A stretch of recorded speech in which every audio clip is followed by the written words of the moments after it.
I'm Mike James, sports editor of the LA Times, and I'm joined today by Sam Farmer, our NFL columnist, who's in Indianapolis for the NFL Combine. Hello, Sam. So today, normally this is the thing for college players to show their wares to NFL scouts, but the Miami Dolphins and the Richie Incognito bullying case really sort of took center stage today. What happened with that? Well, it really started last night, Mike, when the Dolphins fired offensive line coach Jim Turner. They also fired their longtime trainer, Kevin O'Neill. So they took some preemptive steps in the Richie Incognito case. Both the coach and the trainer were involved in the taunting of Jonathan Martin and others. And now we're just waiting for the other shoe to drop, which will probably be the suspension of Incognito, who becomes a free agent next month. So the league might further suspend him and the other Dolphins who are involved. So it's interesting. We'll have to see what they do from this point on. Yeah, it is going to be very interesting. But the rest of the week, we're looking at these young players who are trying to make names for themselves. So who do you think? Let's look at some of the quarterbacks. Johnny Manziel, other guys, Teddy Bridgewater. Who do you think is maybe going to make a mark here,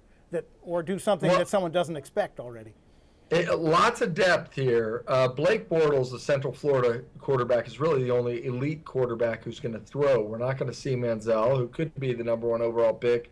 Teddy Bridgewater, another great pick. Now remember, last year only one quarterback was taken in the first round. This could be, we could see 3 quarterbacks taken in the first 5 picks. The Houston Texans have the #1 pick, and sort of the in vogue pick right now for them is Johnny Manziel, just being this mobile, exciting quarterback. But this is the time of year when one guy sort of catches fire and takes off.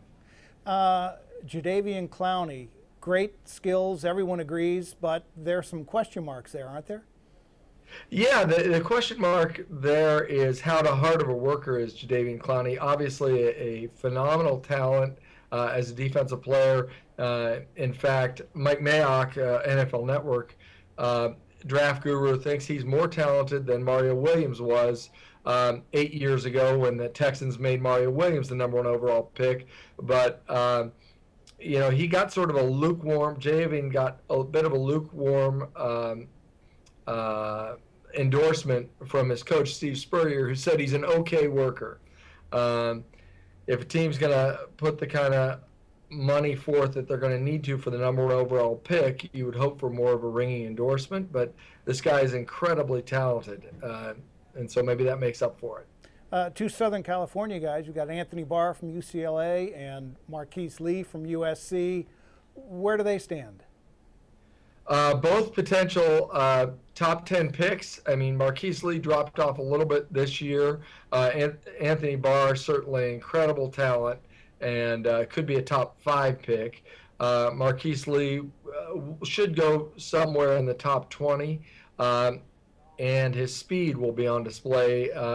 So running his 40 times will be very important in terms of making him money this week. Yeah, well, and that's pretty much what it's all about, I think.